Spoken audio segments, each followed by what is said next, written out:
bẹ́ẹ̀ ni ó rí, gbà á gbọ́ kí o sì mọ̀ pé fún ire ara rẹ ni. Jésù mo wá.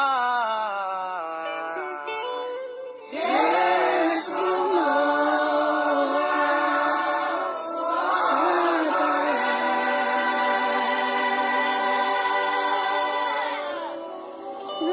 Jẹ́ kí lè má tọ̀ lẹ́yìn o.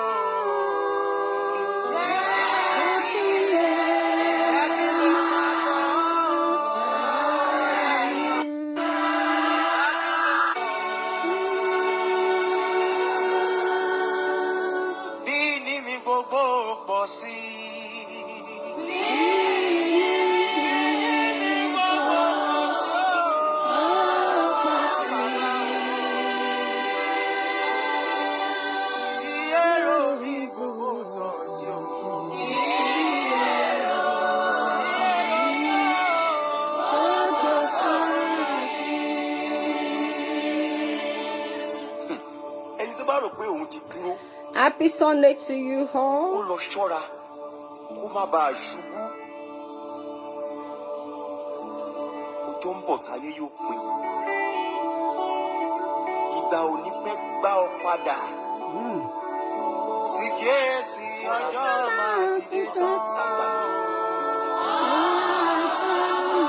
Ọjọ́ kan táyé yóò pé.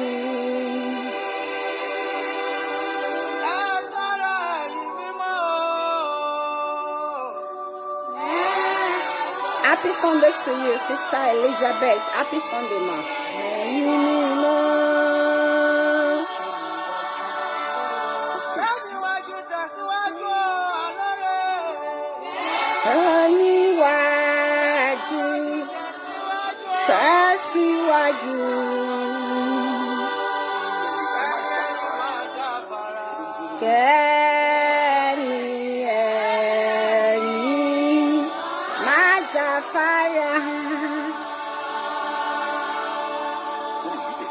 Please share happy Sunday to you all. Happy Sunday.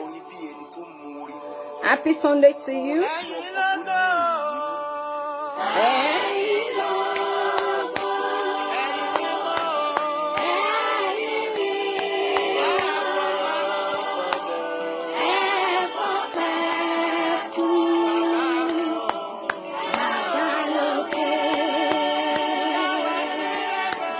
Mommy Ọlọ́run tóbi.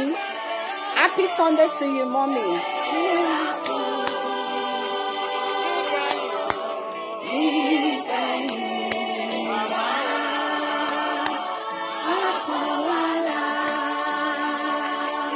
Ìránṣẹ́, àwọn kan ti ń ṣe ẹgbẹ́ ikú tó ṣe. Please share. Happy Sunday. I will not take too much of your time. Ẹ ti mọ̀ ṣe wa lọ́jọ́ Sunday. Tí ò bá ju ìṣẹ́jú méjì ìṣẹ́jú mẹ́ta lọ. Tó ti ṣẹ́gun ṣáájú.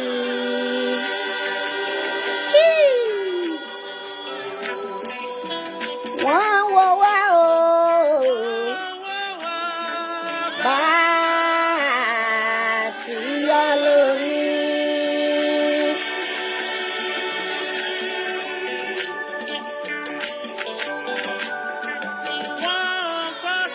Sára sí wa wípé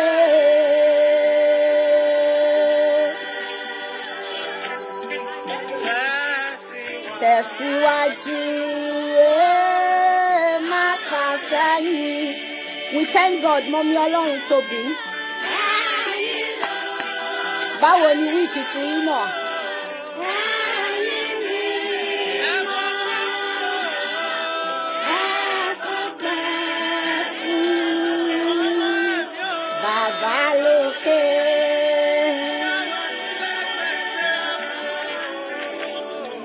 Dáwà sí ẹgbẹ́ Sẹ́ráfù. Sẹ́ráfù. Ìkẹyìn ìgbà ọkàn wa là. Ẹ má bínú, I just had my shower.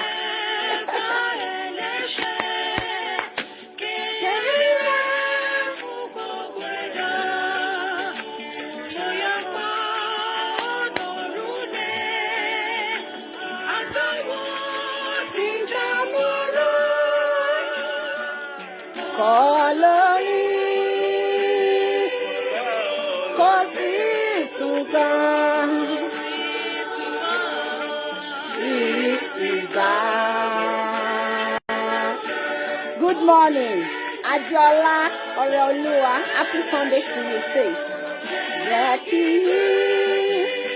Jẹ́ kí inú rẹ máa dùn láti dá ọpẹ́ yẹn padà fún Ọlọ́run. Ọba tí ò jẹ́ kó gbọ́ ìró ìbànújẹ́. Ọba tí ò jẹ́ kó fi the best picture ẹ láti fi máa ṣèrántí rẹ lọ́jọ́ tèmi àtàwọn ọmọ. Òkúkú ń ṣe wípé màdúrà gbàtàbà mọ́ ṣe jù àwọn tó ti kú yẹn lọ. Ṣùgbọ́n Ọlọ́run tó pa èmi àti ẹ mọ́, ọba tí ò jẹ́ ká sunkún lórí ara wa. Ọba tí ò jẹ́ kí mọ̀ ọ̀tá kó ṣẹ lórí wa. Òun lèmi ṣe máa wá rán ẹ létí lọ́jọ́ Sunday pé gbogbo tóhùn tó bá ń ṣe má má gbàgbé. Jẹ́ kí ọpẹ́ rẹ kó pọ̀ ju ìbéèrè rẹ lọ. Máa dá ọpẹ́ yẹn padà fún Ọlọ́run ní gbogbo ìgbà. Máa jẹ́ kó mọ̀ pé lẹ́yìn rẹ̀ òun náà ló tún lè ṣe. Ọba tí ò jẹ́ kí mọ̀ ọ̀tá kó ṣẹ lórí ayé mi àti ẹni. Ọba dáadáa, bàbá dáadáa ni. Yes, ẹ jẹ́ ká yọ̀.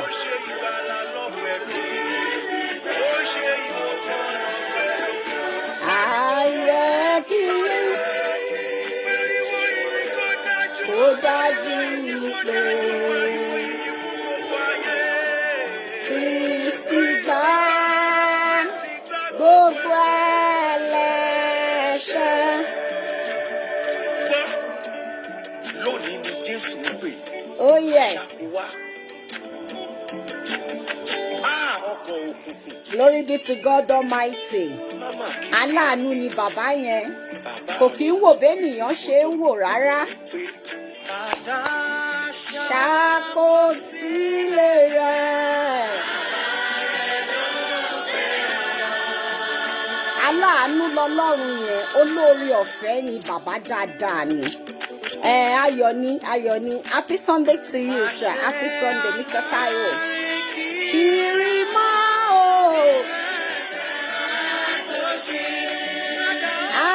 Padà. Tó bá pẹ́ kó tó padà, ayé máa pè ẹ́ ní wèrè. Tètè mọ̀ pé Ọlọ́run yẹn nìkan ló lè ṣe é. Gbogbo nǹkan tó ń béèrè fún yẹn lẹ́yìn Ọlọ́run kò sẹ́ni tó lè ṣe é. Òun náà ni mo ṣe máa ń wá lọ́jọ́ Sunday lẹ́ǹkọ̀ọ̀kan tí àyè bá ti yọ báyìí.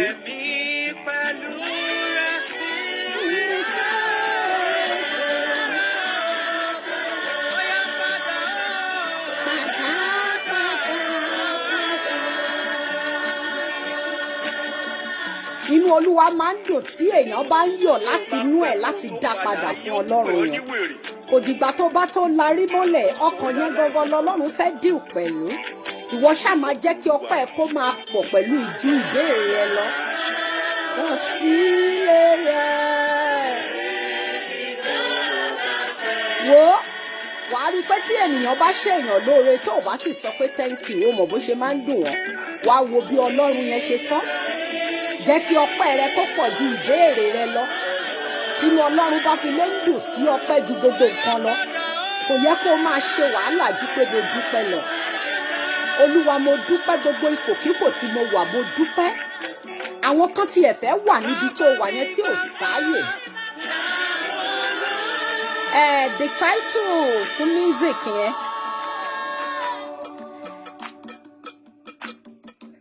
Mo ń bọ̀, mo fẹ́ bá yín wò ni o. Ẹ̀wọ̀n kọ̀ọ̀kan orin ẹ̀mí lórí YouTube. The best orin ẹ̀mí, tẹ́ bá ti tẹ orin ẹ̀mí ó máa jáde. Máa wí pé ṣé ìfẹ́ tirẹ̀ tó o bá wá ṣèfẹ́ Ọlọ́run, ìfẹ́ ta ló tún wá fẹ́ ṣe? Bàbúrú o, bípìn mi láyé bá burú Ọlọ́run mi. Good morning fún mi o bàbá. Ọba tó so mi mára dolóbi tútù, dolómi dídùn. Kúrò níbẹ̀, ó dẹ̀rẹ̀ mú rẹ̀. Bípín mi láyé bá burú ìpín mi láyé bá burú ọba tó yí ìpín Jábésì padà yóò yí padà sí rere. Ta lè yí ṣá máa dúpẹ́ lọ́wọ́ Ọlọ́run yẹn kí gbàdúrà á wí pé bàbá ṣe ìfẹ́ tirẹ̀. Lẹ́yìn ìfẹ́ Ọlọ́run yẹn kò tún sí tẹlòmímọ̀. Bí wọ́n ti ṣe láàrún o kọ́ mi bàbá kọ́ mi o ṣe ìfẹ́ tirẹ̀. Ṣá máa sọ fún Ọlọ́run kó máa gbénú ẹ ní gbogbo ìgbà. Tí Ọlọ́run bá ń gbénú ayé èèyàn ò ní rí ayé ibi ẹni wípé ibẹ̀ lòpin wà. Kọ́ mi o bàbá kọ́ mi o ṣe ìfẹ́ tirẹ̀. Ó yá kúrò níbẹ̀ títí gẹ̀gẹ̀ dídídídí tó bá jọmọ kérúbù wàá máa gbọ́ ìlú yẹn gẹ̀rẹ̀ gẹ̀rẹ̀ gẹ́gẹ́ gẹ̀rẹ̀ dídídídí gẹ̀gẹ̀. Èmi ìbá ti sọ fún yín nítorí èmi lọ ìpèsè àìsílẹ̀ fún yín ẹni tó gbọ́n bí mo bá sì lọ ìpèsè àìsílẹ̀ fún yín èmi ò tún padà wá. Mo fẹ́ kẹ́ ẹ gbọ́ orin yẹn. èmi ó sì mú yín lọ sọ́dọ̀ èmi ti kára mi pé níbi tí èmi gbé wà kí ẹ̀yin lè wà níbẹ̀ pẹ̀lú sọ́dọ̀rin nígbà ilé bàbá mi. Àwọn orin ọ̀run kan wà tó yẹ kó o máa gbọ́ nígbà tí ààyè bá wà. Kò kí ń ṣe gbogbo ìgbà lèèyàn máa ń wà nínú ayé. Àwọn ìgbà míì wà wá máa bá ìṣẹ̀dá rẹ sọ̀rọ̀. Àwọn orin yẹn máa direct tó o nídìí láti béèrè. Máa fún àwọn ẹ̀mí mímọ́ yẹn láàyè ní ẹ̀kọ̀ọ̀kan. Tí ara bá ń ṣe ẹ́ tó ń lù ẹ́ máa fún ẹ̀mí mímọ́ láàyè. Nítorí pé àwọn orin ọ̀run yẹn máa mú ẹ lọ sí àwọn ibì kan. Torí pé Ọlọ́run láìsí ẹ̀mí mímọ́ kò sí ara. Àdúgbò múra múra múra ṣọ́ra arákùnrin sí rẹ̀ ní.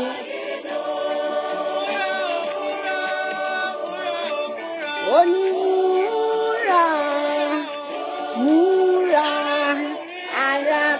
arákùnrin sí rẹ̀ láyé náà. Jésù ń pè ọ́ kó wá ṣeríire oníkan fi ọ́ lẹ̀ kó ṣerí burúkú náà. Wọ́n ń pè ọ́ pé kó yíwà padà. Happy Sunday to you all. Ẹ jẹ́ ká bára wa sọ̀rọ̀ lónìí Sunday. Ẹ mọ̀ pé tá a bá máa motivate ara wa náà ó lè má ju ìṣẹ́jú méjì tàbí mẹ́ta lọ. Kákàn tún rán wa létí ni torí inú ayé tá a wà yìí ariwo ti pọ̀ níbẹ̀. Kí Ọlọ́run kó dá èmi àti ẹ mọ̀ kó dá ohun wa mọ̀. Kò ń ṣe nípa èrò pípọ̀ ṣùgbọ́n nípa nǹkan tẹ́mi àti ẹ mọ̀ tá gangan lèmi àti ẹ ń ké pè. Nígbà tó bá kù èmi àti ìṣẹ̀dá wa tí ò sí ènìyàn kankan níbẹ̀. Ta lẹni tó fi ẹ̀mí rẹ fún? Ta lẹni tó gbọ́kànlé tó mọ̀ pé kò lè ṣe? Òun náà ló dẹ̀ tún lè ṣe. Lẹ́yìn Ọlọ́run yẹn, Ọlọ́run náà tún ni. Jẹ́ kí mo fẹ́ jẹ́ kí ẹ jẹ́ ká fi orin yìí sílẹ̀ báyìí. Happy Sunday to you. Ẹ káàárọ̀, ẹ káàsán, ẹ káalẹ́. You know, always come out on Sunday. Tí àyè bá wà, only when we have the chance to do that.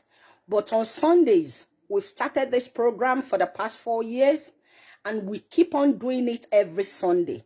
And since then, lè má dúpẹ́ lọ́wọ́ Ọlọ́run, we always give the glory back to God Almighty.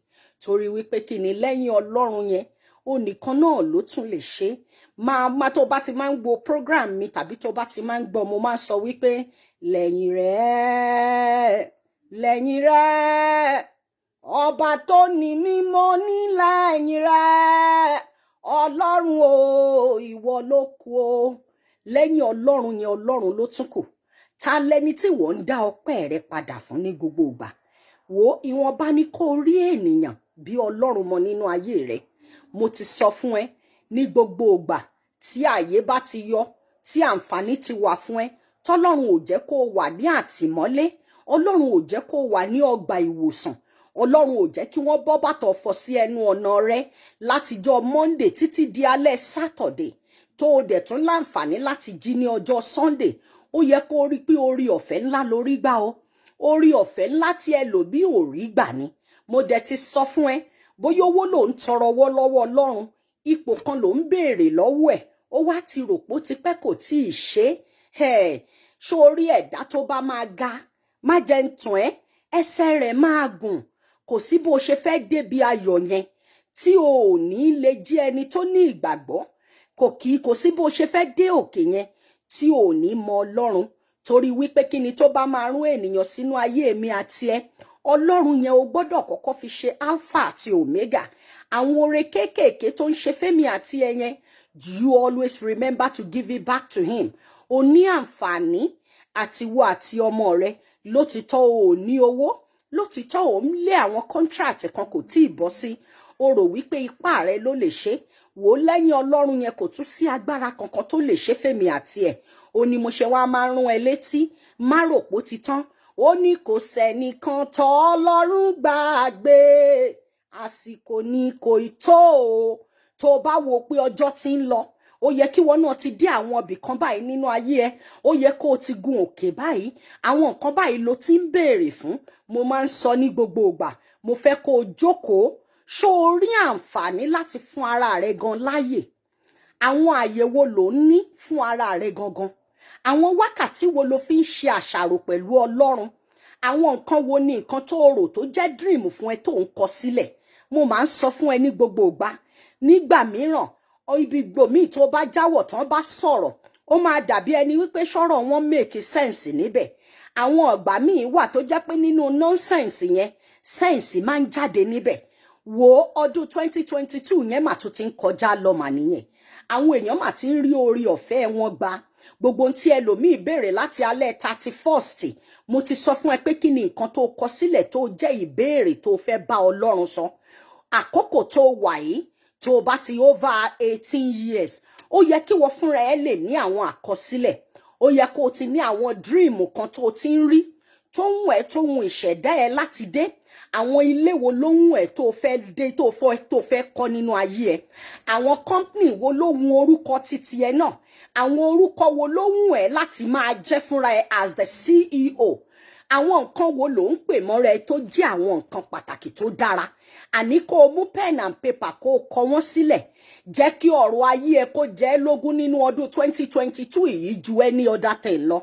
wò ó má jẹ́ kí nǹkan kan kó má distract ẹ àwọn nǹkan kéékèèké tó ti ń wá sí ọ̀nà ẹ látijọ́ yìí tí ò jẹ́ kó o mọ tó fẹ́ béèrè ní ọwọ́ Ọlọ́run tó fi ń dàbí ẹni pé o wà lójú kan má gbàgbé pé mo máa ń sọ ní gbogbo ìgbà Ọlọ́run jókòó ti èmi àti ẹ is always been with us is beside us ó wà ní ẹ̀gbẹ́ èmi àti ẹ ó ń bá èmi àti ẹ sùn ó ń bá wa jí ṣùgbọ́n ó fẹ́ mọ nǹkan tó fẹ́ béèrè lọ́wọ́ ẹ̀ ó fẹ́ wo ọkàn èmi àti ẹ kí ni àwọn nǹkan òtítọ́ tó ń béèrè lọ́wọ́ Ọlọ́run yẹn wò ó tẹ́ḿpìlì èmi Ọlọ́run yẹn ọkàn èmi àti ẹ ló wà kò kí ń ṣe ìgbà tó bá tó kú sí mosque tàbí sí church mo ti sọ fún ẹ nowadays church yẹn gangan mosque yẹn gangan ogun pọ̀ níbẹ̀ àwọn àkókò wo ló fi sílẹ̀ fún Ọlọ́run láti bá rìnrìn àjò láti jẹ́ kó mọ̀ pé lẹ́yìn rẹ̀ kò sẹ́nì kankan tó tún lè ṣe tó bá wá jí aládùúrà tó ní ìgbàgbọ́ nínú Ọlọ́run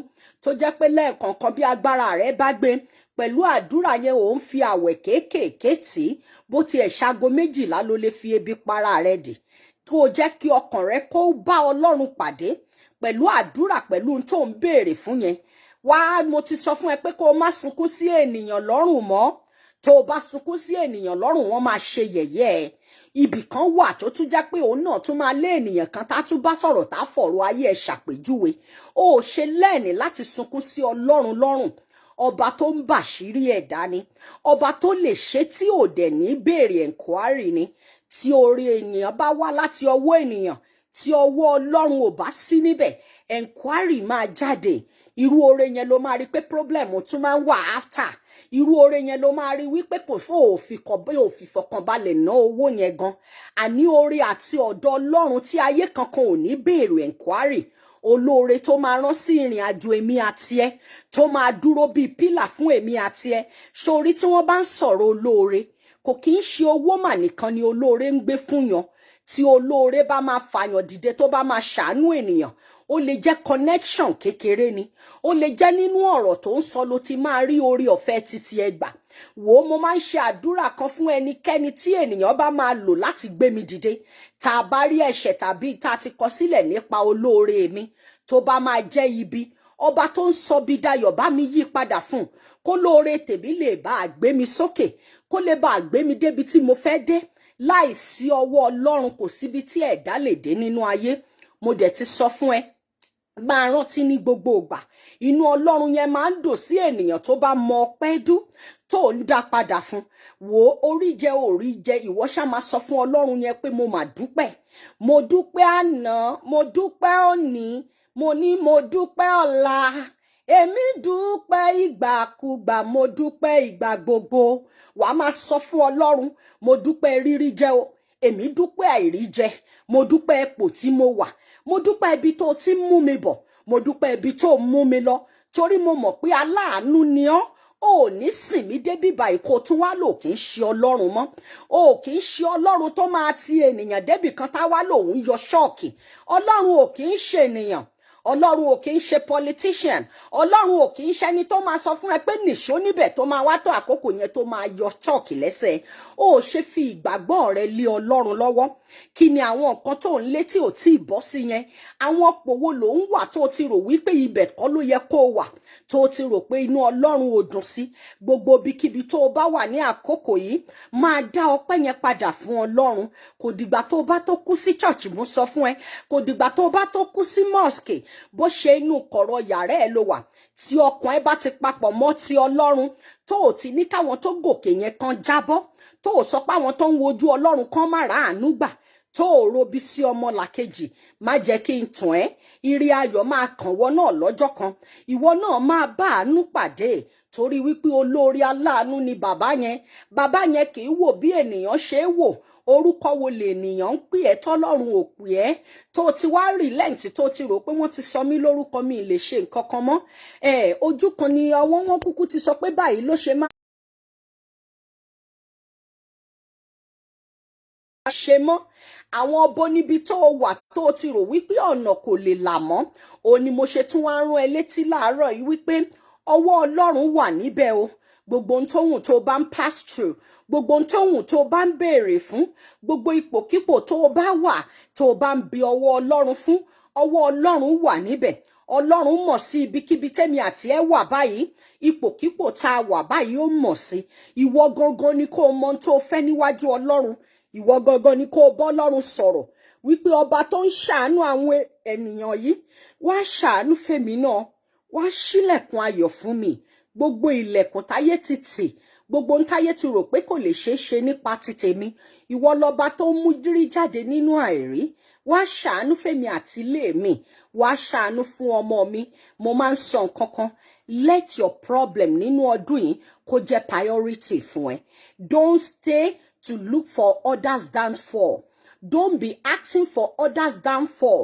Má rò wípé ọ̀ǹtì tẹ́nìkan bá tó ṣubú ló máa tó dìde. Àwọn òwe pé téèyàn kan ò bá ṣubú kò lè dìde. Ọlọ́run kì í ṣọba àkà. Ọlọ́run kì í ṣọba tó ń wò bí wọ́n ṣe ń wò yẹn. Ọlọ́run ò ní sọ pé káyé ènìyàn kan bàjẹ́ kí wọ́n lè dìde. Nítorí wípé kí ni ìdá tá a dáwọ́ yàtọ̀ sí ìdá tá a dá èmi. Ọjọ́ tèmi àti ẹ wáyé gan tún yàtọ̀. Orí ọ̀fẹ́ tèmi àti ẹ gbà lọ́wọ́ Ọlọ́run yẹn yàtọ̀. Ìrìn àjò tí èmi àti ẹ máa rìn láti débi ògo wa ó mà yàtọ̀. Àlọ́ǹtì tó bá tó gbà fún Ọlọ́run wípé òun ló ní ìpín ayé rẹ. Who are you comparing yourself with? You are still there comparing. You always compare. You don't ask God for whatever tó bá ní kó wá sínú ayé yìí láti wá ṣe gangan. What is the purpose of being on this earth? Ask your God. Béèrè lọ́wọ́ Ọlọ́run, kí ni ìdí tó fi ní kí n wá sínú ayé, kí ni ìdí tó ti jẹ́ kí kòrónà kí n kú kókó pa mí, kí ló dé tó kulẹ̀ tí ì pa mí. O ní ètò kan fún mi ní dáradára ni. O ò ní tẹ̀lé mi débi tí mo dé yìí tán kó wá ló fẹ́ padà lẹ́yìn mi. Ọba tó ń gbọ́ ohùn, ọba tó ń gbọ́ àdúrà ni. He listens to all our prayers, all our words. Ṣorí nígbà míì àwọn ènìyàn mi ò mọ tó ń pè ní àdúrà. Tó bá fẹ́ gbàdúrà nígbà míì kò dìgbà tó bá tó ṣe báyìí. Lótìtọ́ ló wà nínú Bíbélì wípé ní ìtẹríba, ní ìníkọ̀kọ̀, ní ìtẹríba béèrè lọ́wọ́ èmi Ọlọ́run. Wò ó tí ọkàn ẹ bá papọ̀ pẹ̀lú Ọlọ́run ní gbogbo ìgbà, kó jẹ́nu bọ́ọ̀sì gan ló wà, kó jẹ́nu kitchen ló wà, kó jẹ́ inú ibikíbi tó bá wù kó wà, tí ọkàn ẹ bá ti papọ̀ mọ́ Ọlọ́run, tó ò ní kẹ́ni tó ń ṣe dáadáa yẹn kán má ṣe dáadáa mọ́, tó ò robi sí ọmọ làkejì, tó ò sọ wípé kẹ́ni tó fẹ́ débi ayọ̀ kó má débẹ̀, má jẹ́ kí n tàn ẹ́ o, wàá rí àánú yẹn gbà, orí ọ̀fẹ́ máa dìde. Wò every Sundays èmi máa ń jẹ́ kí Ọlọ́run yẹn kó mọ̀ wípé mo mọ̀ pé mi wá o, bàbá wa gbọ́ pẹ́, èmi mọ̀ pé mi wá o, ọmọ wa gbọ́ pẹ́, ẹ̀mí mímọ́ wá gbọ́ pé mi mo fi yìn fún mẹ́ta lọ́kan. Máa dá ọpẹ́ yẹn padà, jẹ́ kí Ọlọ́run kó dá ohun tiẹ̀ náà mọ̀. Lótìtọ́ ò mórin kọ, ṣùgbọ́n o lè yìn bó bá ṣe wùn ẹ́, o lè yìn, ó ní kó fi ohùn rẹ yìn òun, ó ní kó fi gbogbo ọkàn rẹ àti gbogbo ayé rẹ, ó ní kó fi képe òun. Àbẹ́ ẹ rò wípé bàbá yẹn ò kí ń gbọ́ ni? Ṣáwọn tó rò pé wọ́n ń pè ní abẹ́tílu kára bí ajere yẹn ṣe rò pé wọ́n gọ̀ ni? Ọlọ́run máa ń gbọ́ àdúrà. Wò ó lótìtọ́ bó ti wù kó rún kó mú tó, sọmọ dúdú díẹ̀ yóò wà o, bó ti wù káyé wà ládùn yóò lákòókò ẹkún rẹ̀, onígbàdúrà wa ọba olóore, gẹ́gẹ́ bí àwa ti ń ké pé ọ́ má ṣe jẹ́ kémi ọmọ rẹ̀ ráhùn látúbọ̀tán ayé mi. Ìwọ náà máa sọ fún Ọlọ́run, ó lè jẹ́ nígbà àkókò ẹkún tí ẹkọ́ ni ti tèmi. Kò sí ẹ̀dá tá a dá sínú ayé tí ò ní ìgbà tó ń ṣe báyìí láti sunkún bí Ọlọ́run fún nǹkan kan. Má wàá wò wípé àwọn tọ́lọ́run ń dá lóhùn lákòókò tí wọ́n yẹn ó ti gbàgbé ẹ. Kò sẹ́nì kankan tọ́lọ́run gbàgbé. Olóore ni bàbá yẹn. Àkókò oníkàlùkù ọ̀tọ̀ọ̀tọ̀ ni. Ìgbà tí wọ́n bá rẹ́rìn yẹn ó lè jẹ́ ìgbà yẹn lẹ́lòmíì ń sunkún. Ìgbà tí wọ́n ń sunkún lẹ́yìn ó lè jẹ́ ìgbà yẹn lẹ́lòmíì ń rẹ́rìn. Má wàá compare wípé lágbájá máa ń rẹ́rìn. Máa wo bẹ́ni yẹn ṣe ń rí iná. Máa wo bó má sọ bẹ́ẹ̀. Àkókò tiẹ̀ ọ̀tọ̀ọ̀tọ̀ ni. Ìgbà tẹ́ ẹ jọ wáyé ọ̀tọ̀ọ̀tọ̀ ni. Even Kẹ́hìndé àti Táyé tí wọ́n bí ní inú kan náà ọ̀tọ̀ọ̀tọ̀ ni wọ́n wá ní wọ́n tọ́ ilé ayé yìí wò. Àkọọ́lẹ̀ mi àti ẹ ọ̀tọ̀ọ̀tọ̀ ni. Ìgbà tó o bá máa sunkún láti máa sọ fún Ọlọ́run yẹn pé ìgbà tó dá mi kò sẹ́nì kankan níbẹ̀ o, ẹni tí kò mọ̀ gbà tó dá mi o, má jẹ́ ó fìyà jẹ mí o. Wàá máa sọ fún Ọlọ́run, ẹni tí ò mọ̀ gbà tó dá mi sínú ayé, ẹni tí ò mọ̀ gbà tó ń ṣẹ̀dá mi, ìyá tó bí mi nínú gan ò mọ̀ gbà tó ṣẹ̀dá mi, ẹni tí ò mọ̀gbà tó sọ wípé àkókò tó, má jẹ́ kó dà mí láàmú. Má gbà fún ènìyàn láti dá ògo mi rú. Má dá àgbàgbà fún ènìyàn láti sọ wípé kú bíbí máa ṣe gbégbà. Àdàbí tí ń bá ní Ọlọ́run mìíràn lẹ́yìn rẹ, òun ni mo ṣe sọ fún ẹ. Ṣé wọ́n gangan ń ṣe àṣàrò? Ṣó ń jókòó? Ṣó mọ Ọlọ́run tó ń sìn? Ṣó nígbàgbọ́ yẹn ní dáradára? Ṣó bá wọn jókòó àti sọ pé kí téèyàn bàjẹ́? Ṣó máa wà níbi wípé dìgbà tí lágbájá bá tó kú? Ọlọ́run kì í gbẹ̀bí fáláre o. Èrò ọkàn rẹ ni kó o máa larí látòkè mọ́lẹ̀. There was a time tó jẹ́ pé mi ò lè gbàgbé nígbà tí mo kéré. Mo máa ń rí ẹ̀gbọ́n yẹn tá a bá ti lọ sórí òkè Ọlọ́run kọ́lé. All the time. Máà nìyẹn máa ń wà lórí òkè Ọlọ́run kọ́lé. Ọjọ́ kan mi ìmọ̀gbà ṣe mọ̀ pé mo bẹ láti kékeré ti tèmi ni. Mi ìmọ̀gbà tí mo kàn sọ̀rọ̀ wípé kí ló dé ọ̀nkú ṣé bí ni orí òkè ilẹ̀ ń gbé ni. Níwájú Ọlọ́run àpótí ẹ̀rí. Ẹ̀mí yẹn dẹ̀ ń sọ fún mi bó ṣe ń bá mi sọ̀rọ̀. And I was very, very young. Wípé kò ń ṣe nípa pé ká kàn máa larí mọ́lẹ̀. aláàánú lọ́lọ́run lóòótọ́ kó jẹ́ wípé orí òkè ló kúkú ń gbé tó ń wà ń bẹ̀. Báwo ni ọkàn rẹ sí àwọn yòókù tẹ́ ẹjọ́ wà ń bẹ̀? Èrò ọkàn rẹ sí àwọn tí ẹjọ́ ó rí wípé ẹlòmíì máa wà ní church, òun ló máa kọ́kọ́ débẹ̀, òun ló máa gbẹ̀yìn kúrò, still náà ò ní rí Ọlọ́run ní ara rẹ̀. Kí wá ló dé tó fẹ́ máa compare? Ṣó Ọlọ́run yẹn wá ṣe bi léèrè wípé why tó ṣe ṣe? Ṣùgbọ́n ohun tí Ọlọ́run sọ fún mi ní ọjọ́ náà lọ́hùn tí mi lè gbàgbé ni wípé báwo ni ọkàn rẹ ṣe rí sí ọmọlàkejì? Wò ó, ènìyàn lè wò ẹ́ kó ṣe ìdájọ́ bí ènìyàn, ó lè wò wípé ṣọmọ Ọlọ́run lélẹ̀ ló tọ́tẹ̀. Ìwọ́dẹ̀ tí mo ti sọ fún ẹ, àwọn mentality Nàìjíríà tí wọn ò jẹ́ kójú kó là tó fìyà jẹ a lot of people tọ́jú títí dọ́jú èní nìyẹn. Tó o bá gbọ́ preaching Ọlọ́run, àwọn tí Ọlọ́run máa ń lò, òun làwọn tó já wípé wàá sọ wípé kò tiẹ̀ lè sí ìgbàlà kankan ní true àwọn eléyìí. Sórí Ọlọ́run yẹn kì í ṣe ènìyàn. Tí ò bá lo àwọn tó burú tó le tó mọ́ lótìtọ́, tó bá lọ lo ìwọ tó wíìkì, wàá máa rò wípé Ọlọ́run ò sí ńbẹ̀ ni. O gbọ́dọ̀ jẹ́ ẹni tó jí lórí tí wọn ò lè sọ fún wípé báyìí ni kó ṣe rìnrìn àjò. O gbọ́dọ̀ jẹ́ ẹni tó já wípé o mọ̀ lótìtọ́ pé Ọlọ́run ló ń sìn.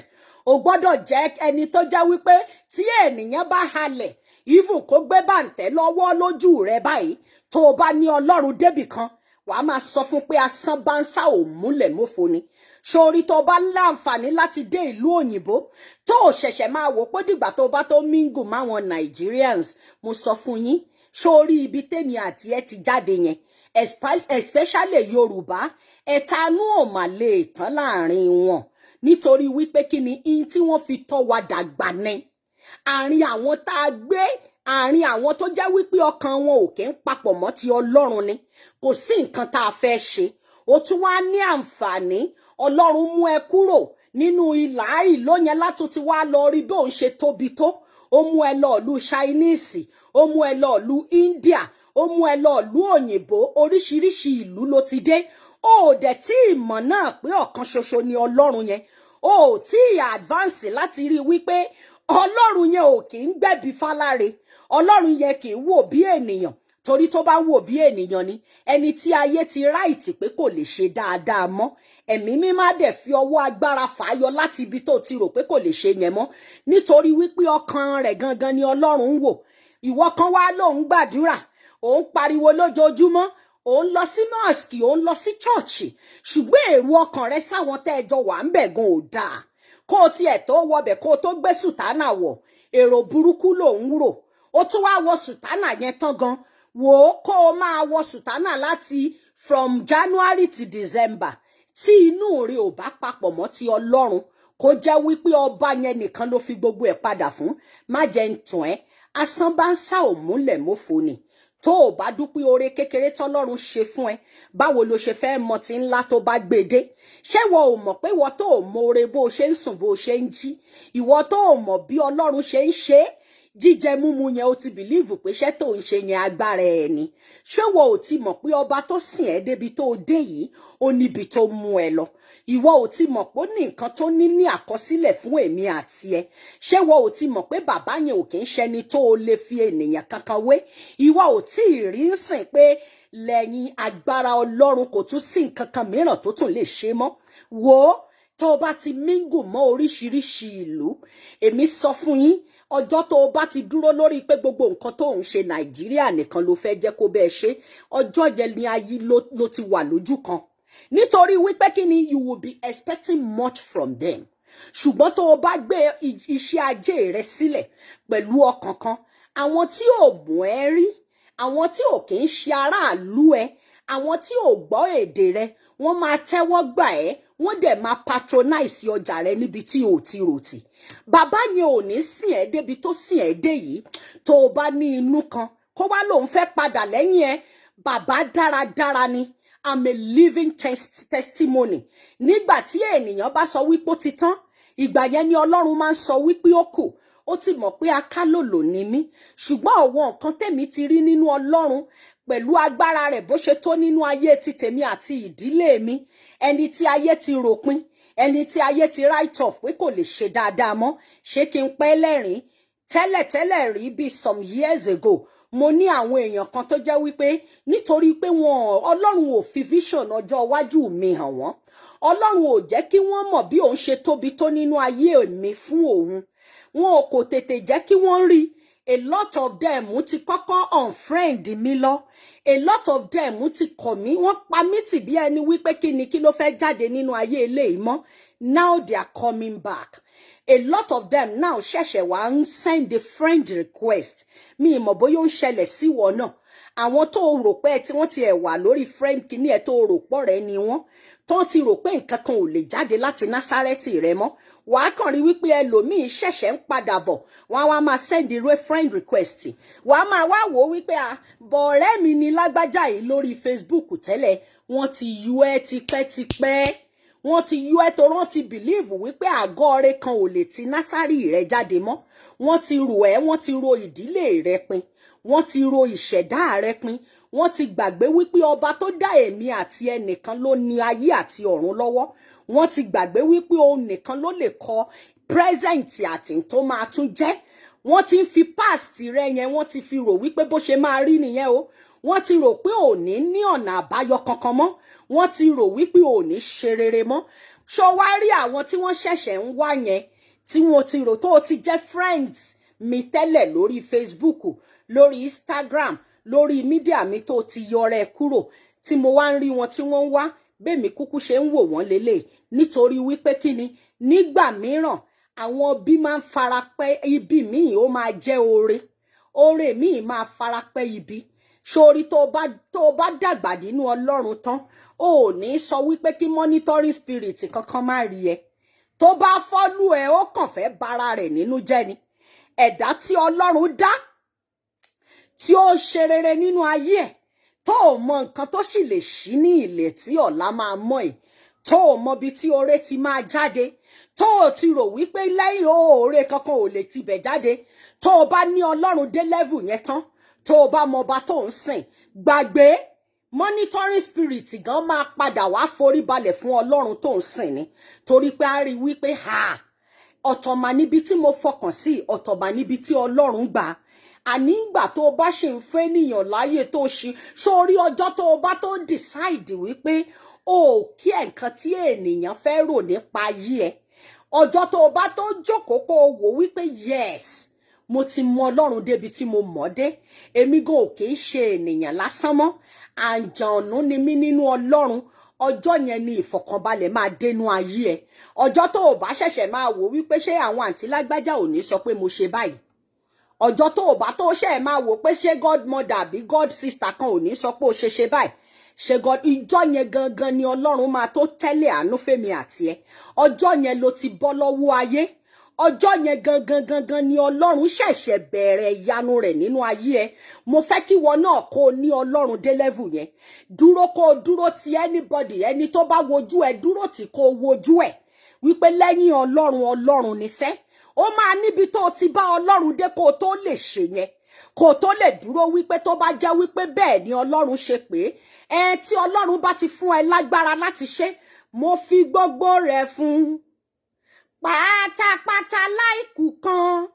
Ìgbàgbọ́ mi rọ̀ mọ́ ọba tàbí sáyé. Ọjọ́ tó bá tó rò ó mọ́ wípé ènìyàn kan gbọ́dọ̀ sọ pé báyìí ló ṣe gbọ́dọ̀ rin ìrìn àjò ayé ẹ. Ọjọ́ yẹn gangan ló bọ́ lọ́wọ́ ayé o. Ọjọ́ yẹn gangan ló gbé ọkàn rẹ lé Ọlọ́run lọ́wọ́.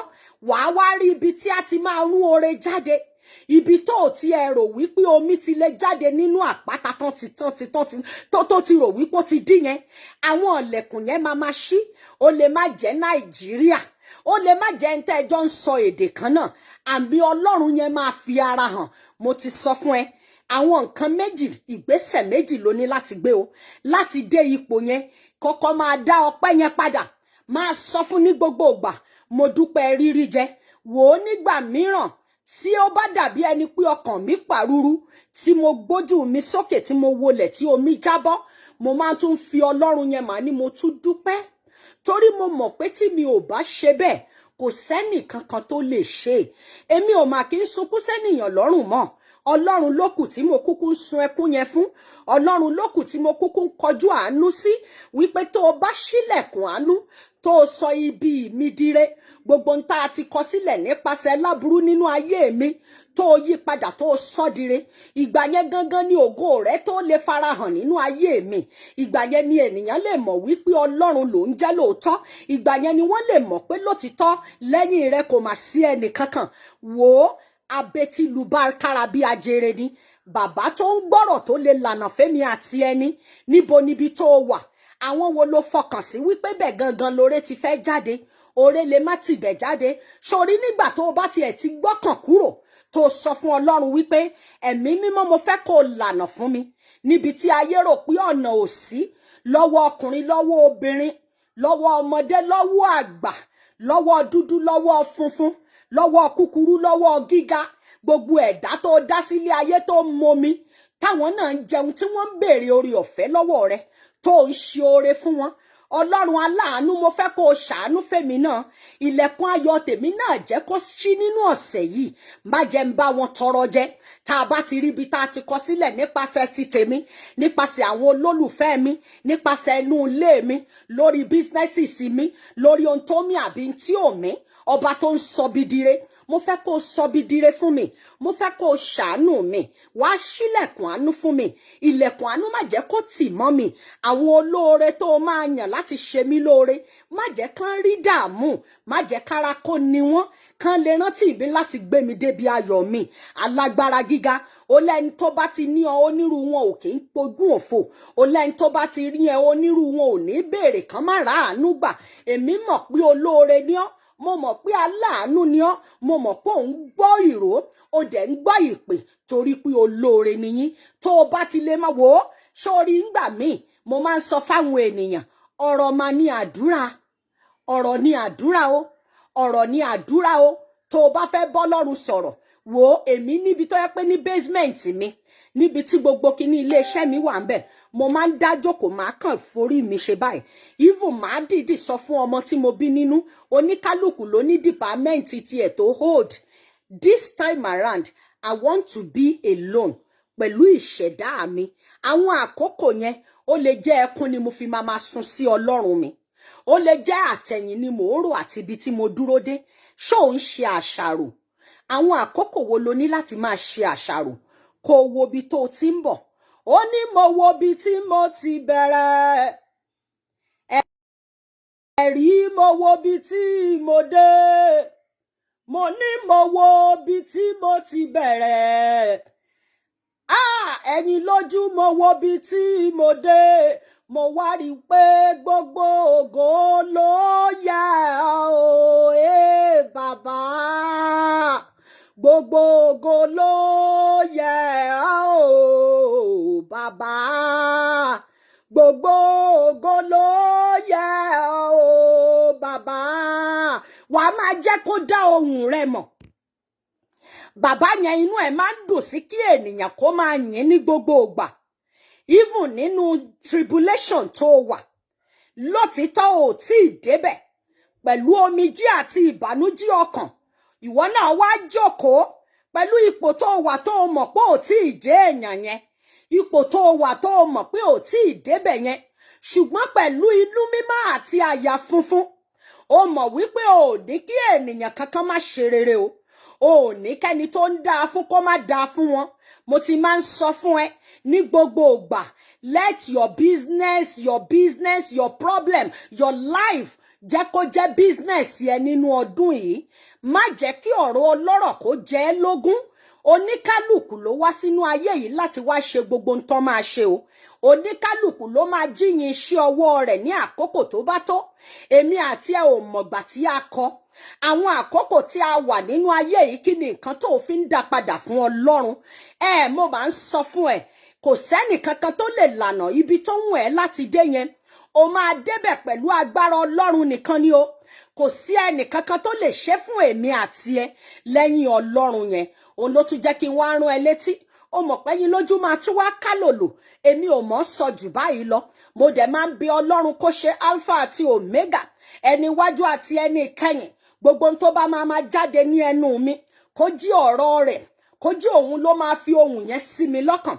Èmi gbàdúrà kí n má ṣì sọ nínú ayé, torí wípé gbogbo ohun tó bá ti ẹnu wa jáde bí Bíbélì ṣe kọ́, òun là ń kọ sílẹ̀, òun gangan ni ẹ̀ṣẹ̀. Kò ń ṣe nǹkan tẹ́mi àti ẹ̀ ń jẹ tàbí tí à ń mu. Má gbà fún ènìyàn kankan láti ṣèdájọ́ rẹ o. Ó lọ sí klọ́ọ̀bù òní wípé o mọ Ọlọ́run o. Mò ń sọ fún ẹ o. Mi ń sọ fún ẹ wípé àwọn oore kan wà tí Ọlọ́run ti ṣe, tó jẹ́ wípé àwọn ibi tí a ti rò pé kò lè jáde ló ti jáde fún èmi Ẹ̀yinlójú Olódùmarè. Gbogbo àwọn ibi tán máa stop ẹ pé kó o má ṣe. Lọ ra àwọn aṣọ. Bó bá ṣe àǹkárá 1000 ní agbára rẹ ká. Make yourself happy. Wàá rí ní ìsìn pé ayé tèmi àti ẹjọ́ wà ń sìn, ayé ariwo ni. Ẹni tí Ọlọ́run bá dá ohun rẹ̀ mọ̀, tó bá mọ Ọlọ́run nìkan ló lè ṣe àṣeyọrí nínú ayé tèmi àti ẹ wà báyìí. Wò ó, ọ̀tọ̀ọ̀tọ̀ lájọ wá sínú ayé. In tó yàn yàtọ̀ sí nǹkan tí mo yàn. Nínú ọ̀sẹ̀ yìí, mo fẹ́ kó o wò ó bó bá ṣe nǹkan kékeré lórí nínú ọ̀rọ̀ tí mo sọ. Mo fẹ́ kó o rí wípé Ọlọ́run yẹn ni kó o fi ṣe Alpha àti Omega. Mo fẹ́ kó o máa sọ fún wípé nínú ọ̀sẹ̀ yìí, ibi tá a ti kọ sílẹ̀ nípa tèmi àti tọmọ mi, nípa èmi àti ìdílé mi, lórí ọkọ lórí aya, Ọlọ́run ọba tó ń sọ ibi dire, mo fẹ́ kó o sọ ibi dire fún mi. Wàá lànà níbi tí ayé rò pé ọ̀nà ò sí. Nínú ọ̀sẹ̀ yìí, ibi tí mi ti ẹ̀ fọkàn àánú sí, ilẹ̀kùn àánú jẹ́ kó ṣí mi fún mi tọmọtọmọ tẹbí tará. Àwọn olólùfẹ́ mi má jẹ́ kán ná kan tó rí kan. Gbogbo ibi tí àwọn tó ń bá mi ra ọjà tí wọ́n ti ń yọ owó, gbogbo àwọn tó ń fẹ́ mi fẹ́re tí wọ́n ò robi pẹ̀lú mi, ojú má jẹ́ kán tì wọ́n. Aláàánú jùlọ jẹ́ kí wọ́n jẹ́ kán ṣe rere. Ìwọ náà máa béèrè fún rere àwọn tó ń fẹ́ rere fún ẹ. Ìgbà tí àwọn tó ń fẹ́ rere fún ẹ bá ní ìfọ̀kànbalẹ̀, àwọn náà máa rí ògo Ọlọ́run nínú ayé rẹ. Wọn ò ní lè jowú rẹ. Wọn ò ní lè sọ pé kí ire má jẹ́ tiẹ̀ náà. Wò ó, mo máa ń sọ, àjọjí odò bẹ́ẹ̀ nìkan ò bá ní. Sórí tí olówó kan bá wà láàrin èèyàn 6, láàrin èèyàn 10, ó tó ṣí ní gbogbo wọn. Ó kúkú bẹ́tà kó o jẹ́ káwọn tó súnmọ́ ẹ náà kan ṣe rere. Kí ìṣerere yẹn kó máa tàn káàkiri. Kò ní sí ìnira, kò ní lè sí ìlara. Nǹkan tí wọ́n gan nìyẹn wàá rí wípé ó tútù ṣẹ́kù sílẹ̀. Òun ló jẹ́ kí n wá sọ fún ẹ. Nínú ọ̀sẹ̀ yìí, mo fẹ́ kó mọ Ọlọ́run tó ń sìn. Má bá wọn jókòó sí ibi ènìyàn. Má bá wọn sọ pé ẹni tó ń ṣe rere yẹn kí tiẹ̀ kó bàjẹ́. Ọlọ́run yẹn ọkàn ló máa ń wò ó. Bàbá yẹn èdè ẹ ṣe bí o. Tó o bá ṣe lọ́kùn ẹ. Tó bá pàdé táwọn màlẹ́kà tó ń bá ẹ ṣiṣẹ́ yẹn, in tí wọ́n bá ti kọ tí wọ́n gbé lọ sọ́dọ̀ Ọlọ́run yẹn, òun ló máa jẹ́ tètèmi àti ẹ o. Ó ní mo ṣe wá rán ẹ létí lọ́sẹ̀ wípé jẹ́ kí ọpẹ́ ẹ kó pọ̀ ju ìbéèrè rẹ lọ. Ó ti mọ̀ wípé bí Ọlọ́run bá ṣe ti fi sẹ́mi lọ́kàn ni mo ṣe máa ń ṣe. In tí ò bá ní kí n sọ tàbí kí n dá sí, mi ò kí ń dá sí. Mi kì í fẹ́ kí ohun ènìyàn tàbí ìṣe ènìyàn kó tì mí. Mo máa ń fẹ́ kí Ọlọ́run kó darí mi ní gbogbo ìgbà. In tó bá wùn ẹ́ ló lè rí sí. Bó bá ṣe wùn ẹ́, o lè ṣe o lè rò sí ọ̀nà kọ́nà tó bá wùn ẹ́. Ìwọ ló nìyẹn. Torí wípé kí ni, èmi ò wulẹ̀ kì í ṣẹni tó ń báyàn rìn tàbí tó ń kó èrò jọ láti fẹ́ wo nǹkan tó rò nípa mi tàbí tó ń think nípa mi. Èmi ò ń rò yẹn. Wàhálà mi ò ń rí rò. My own is to be happy all the time, kí n dẹ̀ mọ Ọlọ́run tí mò ń sìn. Ṣòrọ́jọ́ tó o bá ti fi àyè sílẹ̀ fún distraction, kí ènìyàn kó bà ọkàn rẹ jẹ́, ọjọ́ yẹn ó máa deviate kúrò lọ́nà yẹn. Anything tó bá dẹ̀ ti lè disturb happiness mi, tó bá ti lè disturb peace mi ò kí ń fẹ́. Èèyàn kì í ṣọ̀rẹ́ èrò kó yọ̀. Gbogbo ayé ló fẹ́ bá ṣọ̀rẹ́. O fẹ́ dá lọ́wọ́ lágbájá, o fẹ́ dá lọ́wọ́ tàmẹ̀dùn, o fẹ́ mọ̀ ṣe lójú ènìyàn. O tiẹ̀ wá rí tọlọ́run rò mọ́. Ènìyàn yẹn gangan ló fi ń ṣíwájú. Àwọn ló fi ń believe wípé lẹ́yìn wọn kò sọ́nà tó tún lè là fún ẹ mọ́. Ọlọ́run owú ni bàbá tèmi ń sìn yẹn. Mo mọ̀ wípé ni tó bá máa lò fún mi. Àwọn tó ti ń lò fẹ́mi látẹ̀yìn wá. Àwọn tó já wípé ò tiẹ̀ ní mọ̀ pé ọ̀dọ̀ wọn lóore ti ń jáde ni. Torí àwọn gan kàn máa ṣe wọn ní mọ̀ pé oore náà ṣe. Irú àdúrà yẹn lèmi máa ń gbà fún Ọlọ́run. Èmi ò fẹ́ni tó máa ṣe mí lóore tó máa jókòó tì tá máa wá control ilé ayé mi. Tá máa sọ fún mi pé torí pé mo ṣoore yẹn fún ẹ báyìí ló ṣe gbọ́dọ̀ ṣe. oore tó o bá ṣe tí Ọlọ́run lò ẹ́ fún láti ṣe yẹn wàá máa wo bí Ọlọ́run ṣe máa dá padà fún ẹ nítorí wípé inú kan ló fi ṣe òòrò ò béèrè enquiry ò sọ wípé kí oore yẹn ibi tó ti ṣe yẹn ni kó tún ti wá Ọlọ́run kì í ṣe ènìyàn lè sọ anything tó bá wù wọ́n èmi ò kì í rí ènìyàn o níwájú Ọlọ́run àti ènìyàn mi ní parọ́ fún yín torí ẹ̀ ló ṣe jẹ́ wípé bó o bá rí àwọn tá a jọ ń wà pọ̀ bíi Congolese bíi Jamaica bíi àwọn real white àwọn tó jẹ́ wípé wọ́n wà ní òkè àwọn wo ló ń lẹ̀ mọ́ sórí bí mo ṣe wà yìí mo máa ń study ni tí n bá ti rí pé IQ ẹ̀ ò tó ti tèmi mi ní bá ìjà torí ibi tá a mú ẹ mọ̀dé nìyẹn màá wá sún síwájú màá tún wo àwọn tó ní ìmọ̀ jù mí lọ àwọn tí mo lè rí orí ọ̀fẹ́ gbà láti ara wọn àwọn tó máa link mi mọ́ ibi gidi àwọn tó jẹ́ wípé bí Ọlọ́run ṣe ń ṣe oore fún wọn ẹ̀dá kankan ò mọ̀ wọ́n á fi ẹ́ mọ̀nà wọ́n á sọ fún ẹ pé báyìí ni kó ṣe rìnrìn àjò àwọn tí ò lọ́pọlọ tó ẹyẹn ìwọ ṣáà má sọ pé wọn ò mọ̀ ṣe ìwọ fi wọ́n sílẹ̀ tó bá tó àkókò àwọn náà á tún béèrè lọ́wọ́ Ọlọ́run fún ìmọ̀ tó ju ibi tí wọ́n wà lọ ṣùgbọ́n wọ́n tó ti mọ ìmọ̀ ibi tó dé yẹn ó gbọ́dọ̀ tún padà sẹ́yìn àwọn tó tún mọ̀ jù ẹ́ lọ ibi gíga yẹn ló tún gbọ́dọ̀ máa wò àwọn tí wọ́n lè sún ẹ débi ayọ̀ ẹ kò kì í ṣe nípa owó nìkan lèèyàn fi ń débi gíga ó lè jí ọ̀rọ̀ lásán lẹlòmíì máa sọ fún ẹ ó lè jẹ́ pé ọ̀nà lásán ló fi máa hùn ẹ́ wàá bíùdì ẹ̀ nínú Ọlọ́run wàá dẹ̀ jẹ́ ènìyàn nínú ayé o gbọ́dọ̀ ní ìmọ̀ débẹ̀ kò dìgbà téèyàn o èlò náà fẹ́ fún ẹ tí ò ní tán náà tí inú Ọlọ́run ò bá yọ sí tí Ọlọ́run ò bá lọ́wọ́ sí béèyàn bá gbé billions fún ẹ o ò ní mọ bó ṣe lọ ṣùgbọ́n tó bá jẹ́ tọ́rọ́ nínú Ọlọ́run yọ sí wàá rí wàá máa wò ó pé ṣé iye báyìí náà ni mo ṣé àti ibi báyìí ni mo ti bẹ̀rẹ̀ Ọlọ́run á dẹ̀ máa expand ayé mi àti ẹ torí wípé kí ni òun fi tí ó ti fi ṣe alpha àti omega ó ti fi ṣe ẹni iwájú àtẹni ìkẹyìn má jẹ́ kẹ́ni kankan bẹ́ẹ̀ nú jẹ́ ibi tó bá ti rí wípé ó ti dàbí ẹni wípé wọ́n fẹ́ máa sọ àìdáńpa ẹ kúrò níbẹ̀ blọọkì wọn béèyàn bá fún mi lẹ́dẹ̀ ìkìjú mi mọ́ tí mo wá rí wípé àṣetẹ̀yàn bá ti lọ́lọ́run débì kan tán blocking ló easy jù ṣá àṣekẹ̀yàn bá ti block èèyàn àṣọkàn rí ó balẹ̀ tó o bá ti rí pé nìkankan fẹ́ fún ẹ ní headache nínú táìmù tá a wà ń sìn can't you see ṣé tó o bá tiẹ̀ kí ń ṣọmọ ẹ̀mí ṣé wọ́gán ò rí wípé ayé tèmi àti ẹ ń lò bọ̀ ní bíi 2-3 years kọ́ la wà mọ́ ń sìn ni a ti change another era tún ti wà ń sìn bí ayé yẹn ṣe yí o gbọ́dọ̀ bá yí o gbọ́dọ̀ tún máa lo tán ti ń lò látẹ̀yìnwá yẹn kíwọ náà lè débi tó wà kò dìgbà tí ẹlẹ́mìí tàbí wòlíì kankan bá tó sọ fún ẹ ayé tèmi àti ẹ wà ń sìn a ní àǹfààní láti rí another era tó change lójú wa ni ẹlòmíì ò láǹfààní ẹ̀ gbogbo táìmù yẹn ló ń gbọ́ páwọn ènìyàn kan kú bí ọdún méjì ọdún ó mọye ènìyàn tó ti bá pandemic lọ ni Ọlọ́run ò jẹ́ kójú tí wọ́n rí new era yẹn ìwọ tójú ẹ rí ó níbi tọ́lọ̀ ń fẹ́ mú ẹ dé má wàá wà lójú kan má sì máa lo mentality 2-3 years ago ó ní move on ó ní débi tó yẹ kó o dé sórí gbogbo àwọn ibi tó rò wípé kìrìsìtẹ́nì mú olódodo mùsùlùmí olódodo gbọ́dọ̀ débẹ̀ yẹn ó lè jẹ́ ibẹ̀ gangan lolóore tí ẹ jókòó sí ó lè jẹ́ bẹ̀ náà ti máa fọ̀nà hàn ẹ́ can't you see tó o bá tiẹ̀ rí o rí páwọn atẹ́gùn àti gbogbo tó ń rí inú ayé ń sìn ti dá yàtọ̀ ni tó o bá dé orí TikTok o máa mọ̀ wípé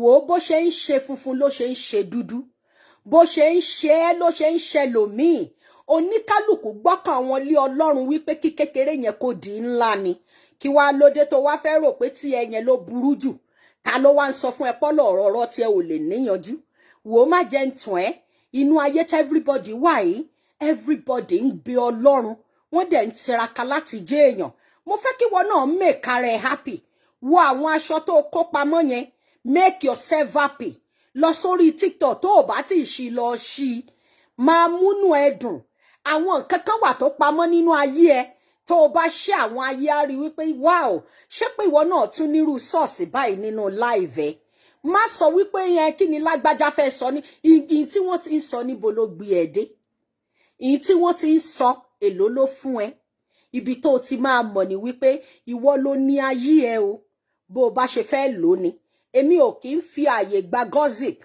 tí n bá ti rí pé o gbé wá tó ṣe kí next thing tí n bá máa ṣe máa block ẹ ni that is why tán ṣe ní Eyinloju ò wà mi ìwà friendly mo máa ń sọ torí mo ti wà friendly sẹ́yìn tí mo ti rí nǹkan tẹ́ ṣe fáyé mi ìfẹ́ wà bákan náà mọ́ mi ìwà friendly jẹ́ kí Ọlọ́run kó mú ògo ẹ̀ jáde ṣó rí bí mo ṣe wà yìí ẹ̀mí mímọ́ ló ń darí ayé mi tó o bá máa dáa fún gbèsè ayé mi tí n bá rí ẹ màá mọ̀ kò dìgbà tá a bá tó jọ ṣe tí èmi àti ẹ bá máa wà pọ̀ tó o jẹ́ni tí mo lè bá máa mọ̀ fúnra mi kò dìgbà tó o bá tó pè mí tàbí tá a bá jọ ṣe kò dìgbà tó o bá tó patronize mi kò dìgbà tó o bá tó patronize mi ẹ̀mí ni mo fi ń ṣiṣẹ́ torí mo sọ fún ẹ pé ẹ̀mí mímọ́ yẹn àti ara ń ṣiṣẹ́ pọ̀ ni oníkálùkù ló dẹ̀ lẹ́ni tó ń bá ṣiṣẹ́ ìwọ ò ṣe fèmí lẹ̀ jẹ́ kẹ́mi choose tó bá wù èmi ṣebí live ti tèmi ni jẹ́ kẹ́mi ṣe bí mo ṣe fẹ́ ṣe nígbà tí n bá lọ tán ṣé wọ́n mo fẹ́ jíyìn ayé mi fún ni nígbà tí mo bá lọ tán àbí nígbà tí mo bá dágbére fáyé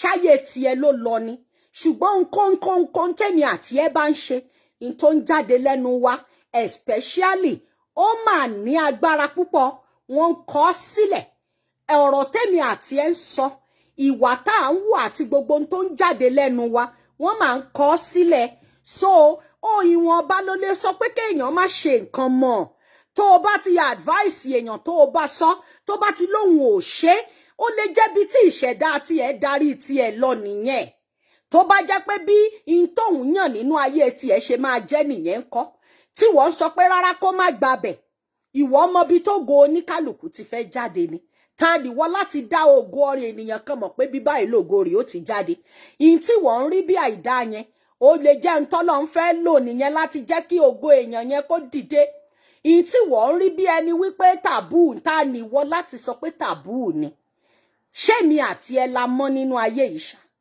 èmi àti ẹ ò mọ̀ tá bíbélì gan sọ ó ní nígbà tí wọ́n bá ń sọ wípé kàn máa ka ìrìn ẹ̀ṣẹ̀ oníkálùkù jọ̀ọ́ ṣé mi àti ẹ la fẹ́ mọ̀ ṣá èmi àti ẹ ò mọ̀ kò sí nǹkan tá a ṣe nínú ayé tí orí yìí ò ní mì torí wípé ènìyàn lèmi àti ẹ ìyí tó ṣe pàtàkì jùlọ ní ẹ̀mí yìí kí ni nǹkan tó ń gbénu ẹ̀ gangan tó o bá tiẹ̀ wá ṣìṣe tán tí wọn náà ṣe bí ènìyàn tán tó o bá padà sọ́dọ̀ Ọlọ́run yẹn ṣó o lè ráàánú gbà ṣé gbogbo àwọn tó ń tọrọ ọ̀dáríjì ẹ̀ṣẹ̀ lọ́wọ́ tiẹ̀ gẹ́gẹ́ bí ènìyàn ló fi sílẹ̀ ló dáríjì wọn ìwọ tó ń ṣe Ọlọ́run ní ìṣẹ́jú èmi àti ẹ tó jẹ́ wípé ẹlẹ́ṣẹ̀ ayérayé ni wá bàbá yẹn ò dẹ̀ tún wò bẹ́ẹ̀ má gbàgbé nínú ọ̀rọ̀ tí mo sọ ní last week kò mà kí ń ṣe gbogbo wa mà ní àmà farapẹ́ Dáfídì gbogbo wa mà kọ́ la mà yàn ní ìdílé Dáfídì ẹni tó bá jáde nínú ìdílé Dáfídì bó bá wùn kó forí èèyàn lálẹ̀ bó bá wùn kó ṣe má jẹ́ ń tún ẹ́ ó máa tún rò orí ọ̀fẹ́ gbàjúwọ́ tó rò pé kíní lọ torí ẹ̀ ló ṣe gbọ́dọ̀ fèsì life ẹ torí ẹ̀ ló ṣe gbọ́dọ̀ compare ẹ mẹ́nì kankan ó mọ̀dílé tèmi àti ẹ forefather sí wa ti jọ ń bọ̀ even nínú ìdílé kan náà àwọn nǹkan kan wà pattern kan wà tó jẹ́ pé mi máa ń dìdì sọ fọ́lọ́run nínú ìdílé ti tèmi tí mo ti wo àwọn mélòó kan sẹ́yìn àwọn pattern yìí èmi ò fẹ́ nínú ìrìn àjò ayé ti tèmi pẹ̀lú generation tí mò ń bá bọ̀ àwọn tó máa jáde tí àkókò rẹ̀ ò bá tí ì dé láti wá sọ pé àkókò ti tó èmi ò máa fẹ́ kí generation tèmi kó máa bá báyìí lọ ọba tó yípin Jábésì padà mo fẹ́ kó dá dúró látò orí tèmi báyìí mo fẹ́ kí ìpín kó yàtọ̀ mo fẹ́ kó change ibi yẹn kó sọ di rere wò aláàánú ni bàbá yẹn wò mo gbàdúrà pé nínú ọ̀sẹ̀ yìí ọ̀sẹ̀ ayọ̀ ló máa jẹ́ fẹ́mi àti yín àní sunkún àní gbàrò ìbànújẹ́ síra wa gbogbo bí ta ti kọ sílẹ̀ nípa tèmi àti yín ọba tó ń sọ bidire máa sọ dire má wàá gbàgbé nílé iṣẹ́ Eyinloju mo máa ń sọ fún yín ní gbogbo ìgbà ilé iṣẹ́ wa ṣì ń lọ bó ṣe ń lọ o tó bá jẹ́ pé oúnjẹ ló fẹ́ Eyinloju food plantain flour à ń ṣe plantain flour rọ́ọ̀lù ọ̀gẹ̀dẹ̀ jáde àwa yìí kan náà òun náà là ń ṣe bean powder with sauce bean powder titi wa ó ti ní sauce tó o bá ti rà tán ìwọ ló wá kù sí lọ́wọ́ bó o bá fẹ́ fi ẹyin tó fẹ́ fi nǹkan míì sí but ó ti ní sauce tó máa rí tí wọ́n náà taste tó máa rí pé everything ti wà ń bẹ̀ tó bá wá wò pé ò tiẹ̀ fẹ́ yẹn o ti ń gbọ́ pé ẹyin lójú mo mà gbọ́ pé wọ́n ní ẹ máa ń ṣe èlùbọ́ gidi jáde which is yam flour ó ti ń jáde nínú iléeṣẹ́ ẹyin lójú má gbàgbé retail làwa ń ṣe a kì í ṣe retailer wholesales ni iléeṣẹ́ ẹyin lójú àwa là ń ṣe é jáde tó jẹ́ wípé company ẹyin lójú gangan ló ti ń jáde tó bá wá rí wípé o ò tiẹ̀ fẹ́ lọ sí gbogbo ọ̀nà yẹn ṣùgbọ́n o ti ń gbọ́ nípa ilẹ̀ tó wà níbàdàn ní ọmí àdìó a ní ilẹ̀ wa níbẹ̀ ilẹ̀ tó jẹ́ pé o lè kọ́lé sí tó tún lè ṣe fáàmù níbẹ̀ ni ojú títì ló wà ibẹ̀ dẹ̀ ní fáàmù ẹyin lójú wà àti kọ́lé òṣìṣẹ́ síbẹ̀ bọ́ o ti wà ń bẹ̀ àwọn èèyàn ti ń gbé gbogbo àgbègbè yẹn already ékàsì ta ní bẹ̀ ò lóǹkà pè wá lórí nọ́mbà wa lórí +14167256606 I repeat +14167256606 tó o bá rò pé o fẹ́ ra ilẹ̀ nílùú Ìbàdàn ní ọmí àdìó ìyẹn tún farasin bẹ́ẹ̀ yẹn tó bá tún wá ń gbọ́ ẹyin lójú slim tea mo sọ fún ẹ kò ń ṣe slimming nìkan ló wà fún àwọn tó ti mọ̀ mí lọ́jọ́ tó ti pẹ́ máa sọ fún ẹ bí mo ṣe tóbi tó I was so big but ṣe mọ̀ wípé nígbà yẹn èèyàn lè má mọ̀ wípé bó ṣe rí nìyẹn ṣùgbọ́n tó fẹ́ wà healthy èèyàn ò gbọ́dọ̀ tún tóbi jù èèyàn ò gbọ́dọ̀ gbẹ jù bó o bá ṣe fẹ́ ni kò wá ń ṣe slimming nìkan ni tí wá wà fún wò ó bóyá indigestion ṣe yín àti ẹ̀ ti lọ toilet jẹ́ problem o wá ní o ní high blood pressure ṣé tó o bá lò kò disturb ẹ ìlú Canada ń bíbá ìlú ti ń jáde a franchise ni TBF ẹyin lójú slim tea ìwọ náà kàn try ẹ lẹ́ni one box wa tó jẹ́ pé 10 tea bag ló wà nú ẹ̀ is 10 tea bag nínú one box $25 péré ni minimum of 4 nìkan la fi lè post kiri káàkiri gbogbo bí tẹ́ ẹ bá wà so minimum of 4 yẹn ó jẹ́ 40 kó o tiẹ̀ tó lò yẹn tán ìwọ fúnra ẹ máa pè pípé ẹyin lójú thank you ìwọ náà lè try iléeṣẹ́ wa lónìí lórí tí wa tó bá tún ti wá ń gbọ́ ẹyin lójú fashion house kí ni nǹkan tó ń wá ní fashion house wa tó lè rí tó bá jẹ́ original designer tó ń jáde láti Harrods láti Selfridges nílùú London kàn sí ẹyin lójú ibẹ̀ ló ti lè rí original designer tí ò kì í ṣe àwọn designer tiwa ò kì í ṣe turkey designer wàá rí with receipt bó ṣe ń jáde láti Selfridges láti Harrods bó ṣe ń jáde ńbẹ̀ mo sọ fún yín we have people in there tó fún wa ní good percentage tán bá ti ní kinní ó ní mo ṣe ń sọ fún yín tó bá fẹ́ real original designer iléeṣẹ́ ẹyin lójú ló ti lè rí only TBF ẹyin lójú fashion house ibẹ̀ ló ti lè rí wò 15% la máa fún ẹ lórí gbogbo designer wa tó jí original yẹn 15% ni tó bá tún wá wò pé ò ní agbára designers tó jẹ́ gbogbo àwọn nǹkan yẹn ó wá nídìí àwọn aṣọ tó jẹ́ pé tó bá wọ anywhere àwọn American maids tó yẹ pé anywhere tó bá wọ̀ ní ọkùnrin tàbí lóbìnrin wọ́n máa ṣe báyìí fún ẹ ṣé báàgì ló gbé ni bàtà ló wọ̀ ni you will look classy wàá wà lórí ọwọ́ ẹ tẹ́ pé irú aṣọ yẹn ò tún ní rí káàkiri wò wàá ti rí pé tẹ́yin lójú bá gbé aṣọ jáde àtún kí ń gbèrú ẹ̀ jáde again another one látún máa jáde because kò fẹ́ ṣe níbi uniform tó yẹ pé tó bá ti rà ẹlòmíì náà wàá tún máa rí káàkiri tó bá ti rà lọ́wọ́ ẹyin lójú ibi tó bá tún bóyá ọwọ́ ẹyin lójú àdẹ kì í fẹ́ tà ju bóyá bíi mélòó kan lọ kó má pọ̀ jù gbogbo sizes ló dẹ̀ wà látòrí x small títí dórí double 4x òun la ní nílé iṣẹ́ ẹyin lójú ìwọ kan try fashion house wa lónìí wo ayọ̀ ló máa ti bẹ̀ jáde má wá gbàgbé àti jẹ́ àwọn ambassador fún àwọn iléeṣẹ́ kọ̀ọ̀kan má gbàgbé perfect solution òun ló lè ṣe fún ẹ o fẹ́ travel o fẹ́ wá sílùú Canada contract tí wọ́n gbé fún Nàìjíríà fún Canada lọ́wọ́lọ́wọ́ báyìí ó ní àwọn ènìyàn tí wọ́n allocate wọn fún the right people to do it ara wọn ni Perfect Solution. I'm one of their ambassador tí wọ́n gbà ní ìlú Canada ní bíbáyìí tó o bá fẹ́ travel tàbí o ní family tó fẹ́ wá sí Canada tàbí àwọn another country 26 countries ni wọ́n gbé sílẹ̀ tó jẹ́ wípé wọ́n allocate ẹ̀ fún àwọn 7 péré nílùú Canada ara wọn dẹ̀ ni Perfect Solution tèmi ṣe ambassador fún àwọn olótìtú ènìyàn tọkàn ẹ̀ á balẹ̀ ara àwọn package tó hot lọ́wọ́lọ́wọ́ báyìí student visa tó máa gbà láti Nàìjíríà ó máa wá jẹ́ wípé kí là ń pè sorry ó pa mi lórí kí là ń pè tí wọ́n máa fún ẹ ní ẹ̀kọ́ ọ̀fẹ́ yìí sorry òyìnbó yẹn sápá mi lórí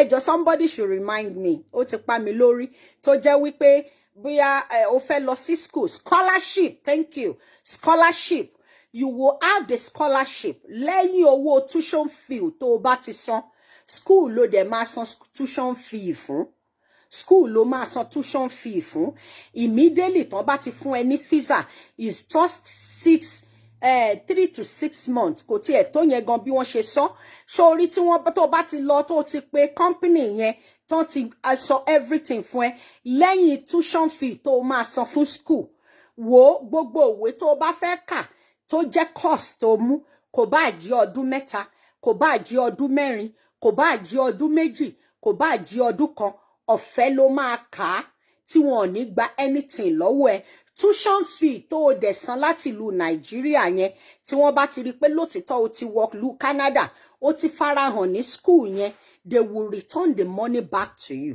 kí ló wá ń dá yín dúró ìkànnì yẹn ẹlẹ́ǹkejì package tó ní agbára lọ́wọ́lọ́wọ́ nílùú Canada báyìí tó o bá ti sanwó yẹn láti ilẹ̀ wọ́n ń pè ní kíná tiẹ̀ send ẹ̀ sí mi lánàá wọ́n ń pè package yẹn ní get kinní kan láti Nàìjíríà straight ló ti máa gba PR Nàìjíríà ló ti máa gba PR àti the student visa tí mò ń sọ yẹn fún yín náà Perfect Solution nìkan ló lè ṣe mo sọ fún yín ẹ try láti pè lẹ́ni you don't even have to call me ẹ lè send the message èmi máa send gbogbo kíní breakdown sí yín bí mo ṣe ní lọ́wọ́ ṣùgbọ́n if you need more informations tán máa lè bá yín sọ tí wọ́n á sọ everything bó ṣe máa lọ you will call the number under wọ́n máa bá yín sọ̀rọ̀ wọ́n máa sọ bó ṣe máa lọ school ló máa sanwó yẹn sí directly tó o bá ti sanwó sí school yẹn báyìí tó o bá ti dé Canada má gbàgbé pé ìwé ọ̀fẹ́ ló fẹ́ wá kà o wọ́n máa fún ẹ láti Nàìjíríà bó o bá dẹ̀ ti ṣe tán báyìí PR ẹ automatic ni PR ẹ owó tó o dẹ̀ san gangan láti Nàìjíríà yẹn tó jẹ́ tuition fees ẹ wàá gbà padà wọ́n máa school Canada máa san padà fún ẹ kò ń ṣe gbogbo ènìyàn náà fún ní allocation yẹn just only 7 people fún Nàìjíríà láti wá tó bá ní ara wọn ní Perfect Solution ó dáa kéèyàn máa súnmọ́ àwọn tó jẹ́ wípé wọ́n mọ̀nà tó fi ní dààmú the only thing tó lè mú ẹ ṣe àṣeyọrí nínú ayé ni wípé kó o súnmọ́ àwọn tó mọ̀nà àwọn tó lè mú ẹ mọ̀nà lótìtọ́ àwọn tó lè sọ fún ẹ pé báyìí ló ṣe lè ṣe that is the only thing kò ń ṣe pé Eyinloju ò ní gba kọ́bọ̀ lọ́wọ́ yín èmi ò bá yín gba mi ò company yẹn èmi ti ambassador ni mí wọ́n sanwó ti tèmi fún èmi your own is to go there and to listen wọ́n máa sọ bí tí gbogbo ọ́fíìsì wọ́n wà káàkiri nílùú Nàìjíríà tó o dẹ̀ máa bóyá àwọn ọmọ ló ní bóyá ẹ̀gbọ́n ló ní bóyá àbúrò ló ní wọ́n ní oríṣiríṣi pákéèjì wọ́n máa sọ fún yín ẹ kàn sí iléeṣẹ́ Perfect Solution lénìí ara àwọn ambassador wọn ò ní Eyinloju Olódùmarè tó bá tún wá wò wípé o fẹ́ ra ilé tí ọkàn rẹ máa balẹ̀ nílùú Èkó ní Ìkẹjà tàbí ní Ọ̀pẹ́bí ní gbogbo èmi ní Allen Avenue lọ sí gbogbo àwọn ọgbà lọ sí gbogbo ẹ̀ mo ní kí Bánjí Balógun nìkan ló lè ṣe, ọkàn ẹ máa balẹ̀. Àwọn ilé tán ti ṣe síbẹ̀, tán ti kọ́ síbẹ̀, tó ti wà fully furnished. A ní kẹ́ ẹ kàn sí Bánjí Balógun, iléeṣẹ́ yẹn ló lè ṣe. Ara àwọn tó ń bá wo tí mò ń bá ṣiṣẹ́ náà ni tá a jẹ́ ambassador fún. Ẹ kàn sí, gbogbo ẹ̀ wà ní orí lórí page wa lórí Facebook. Ẹ ti máa rí, ẹ dẹ̀ ti máa gbọ́. Bánjí Balógun òun ló lè ṣe, iléeṣẹ́ wọn nìkan ló lè ṣe. Ẹ jẹ́ kí n fi àwọn nǹkan kan wọ̀nyí, numbers wọ́n wà ní orí bíbáyìí. Ó fẹ́ ra lé lọ́pẹ́ bí. I'm talking about town. Èmi ò bá yín sọ̀rọ̀ inú àwọn ihò ibi ilẹ̀ omi. Àwọn ilé tó já wípé àwọn ọmọ onílé gangan ni wọ́n ní, tí wọ́n tún àwọn ibẹ̀ yẹn kọ́, tán ti kọ́ wọ́n ti furnish wọn already. If you want to kò sí bó ṣe fẹ́ ga tó ò ní súnmọ́ àwọn tó ti wà lókè. Kò sí bó ṣe fẹ́ débi tó wù ẹ́ yẹn, dream ẹ yẹn ó lè dá ṣe without seeing people to support. Àwọn right people láti gbé ẹ débẹ̀. Kò sí bó ṣe fẹ́ achieve ẹ̀ tí o bá débẹ̀ kó o mọ̀ wípé lótìtọ́ báyìí làwọn tó wà bíbáyìí ṣe ń ṣe, ọ̀nà táwọn náà ń gbà láti ga rèé. Kò sí bó ṣe fẹ́ ṣe. Okay, ara àwọn nǹkan tá a máa tún jẹ́ kẹ́ ẹ mọ̀ lénìí. Ẹ má gbàgbé, ẹ lọ fún gbogbo ẹ̀yin tẹ́ ti choose Eyinloju fún award 2022. I want to say thank you to you all. Ẹ ṣé mo dúpẹ́. Ẹ má ti stop láti ṣì máa ṣe kíni 2022 award fún most celebrity artist in diaspora. Ó ní award tá a fẹ́ gbà ní April dẹ̀ ti dé tán báyìí, next month ni. Orí omi ni. Àwa náà wà lára àwọn tó ṣe onígbọ̀wọ́ ẹ̀. Ẹ dẹ̀ ti máa rí lórí kíní wa. A ní mọ́tò tá a máa gbé fún àwọn kọ̀ọ̀kan tó bá win. Ara àwọn nǹkan tí wọ́n máa gbà òun làwọn nǹkan tẹ́ ń rí. Wọ́n á gba mọ́tò, wọ́n á gba oríṣiríṣi. Mo fẹ́ kí ìwọ náà kó o tiẹ̀ béèrè tàbí kó o lọ sórí page Eyinloju, lọ sórí àwọn pages wa, lọ wo gbogbo nǹkan tá a gbé síbẹ̀. Kí ìwọ náà wà ní island, kó o lọ sí orí omi, kó o rí bó ṣe ń lọ ńbẹ̀. Ibẹ̀ láti máa ṣe ní April ni o. Ẹ má gbàgbé, I have a lot láti polówó. A ní Toyota Corolla, a ní Honda, a ní a lot of things táwọn èèyàn máa jẹ ní April. Ẹ má hesitate láti send message tàbí láti bi mí léèrè anything tẹ́ bá fẹ́ béèrè lọ́wọ́ Eyinloju. This is your daughter. Another thing is coming on the way and you will be happy. It's something tó jẹ́ pé gbogbo ayé ní àgbáyé tó jẹ́ wípé wọ́n gbọ́dọ̀ mọ̀. Very soon, yeah, it will come out from Eyinloju TVF. Lọ́dọ̀ wa, Olúwa ló bùn mí ọmọ Adéagbo. Ẹ ti mọ̀ wípé ambassador yìí náà ni. Ká bá wọn ṣe kíni, ká bá wọn polówó, káwọn jẹun, káwa débi tá a fẹ́ dé, kí iléeṣẹ́ tiwa náà lè máa gbòòrò. Lórúkọ Jésù, àlàáfíà tí mo fẹ́ fi yín sí nínú ọ̀sẹ̀ yìí, ó ní mo tún máa bá yín ní gbogbo ìgbàkígbà tí mo bá máa wá. Àtèmi àti yín wọn ò ní fi fọ́tò wa tó dára jù fi ṣèrántí wa. Òkè báyìí la máa lọ. A ní ju ẹni tí wọ́n ń wá. Lórúkọ Jésù, àwa ò ní bá wọn rógun àárẹ̀ o. A ní ṣàìsàn torí wípé àlàáfíà lójú o, àlàáfíà ni a béèrè. Tàlàáfíà bá ti wà o, kò sára tá ò lè dá. Jọ̀ọ́ Olúwa gbọ́ o. Èmi máa ń béèrè lọ́wọ́ Ọlọ́run tí àlàáfíà bá ti kúrò nínú ayé ẹ̀dá, kí lèèyàn fẹ́ ṣe mọ́? Lórúkọ Jésù, àtèmi àti yín àní rógun àárẹ̀ o, àní ju ẹni tí wọ́n wá, àní bá wọn rógun ọlọ́pàá, àní rí wàhálà immigration, ìdààmú ò ní wọnú ilé tọ̀ wá, ẹni tí ò ní fi wá lọ́kàn balẹ̀ ò tí ẹ̀ ní súnmọ́ ìrìn àjò títí wa. Àánú báyìí òkè la máa lọ. Àlàáfíà tí mo fẹ́ fi yín sí nínú ọ̀sẹ̀ yìí, ó ní mo tún máa bá yín. I love you. I want to say thank you for your time. I love you all. Ẹ ṣé mo dúpẹ́. Àní sunkún ara wa o. Ayọ̀ àtàlàáfíà lájọ fi máa ríra wa. I love you all. mi ò rí yín ṣùgbọ́n Olúwa nífẹ̀ẹ́ yín èmi náà dẹ̀ nífẹ̀ẹ́ yín káàkiri àgbáyé. My mummies, my sisters, my brothers, my daddies, and my uncles. Thank you so much. Ẹ ṣé mo dúpẹ́. Your sister, your daughter, and your friend, Oluwalobumi, popularly known as the CEO, Ilé-iṣẹ́ Eyinloju Villa Signature.ca. Eyinloju Entrepreneur, Eyinloju káàkiri àgbáyé ni. Ẹ ṣáà ti mọ̀ bó ṣe lọ. We are pushing it. We will get there. Ẹ̀yin náà débi ire ayọ̀ yín. Àdí jábọ́ lórúkọ Jésù. I love you all. Have a lovely weekend. Láàrin ènísọ́la nínú ọ̀sẹ̀ yìí, wọ́n á ṣílẹ̀kùn àánú ràn èmi àti tiyín. Ibi tá a fọkàn àánú sí yẹn, ilẹ̀kùn á ṣí, ó máa ṣí fèmi àti yín. I love you so much. Thanks for your time. Thanks for your patronage. Mo dúpẹ́, ẹ ṣé mo dúpẹ́. Thanks for your love. Ẹ ṣé, àní dẹni àwátì. Let me say bye for now. It is your sister, your daughter, and your friend, Oluwalobumi. Bye for now. Have a lovely week ahead.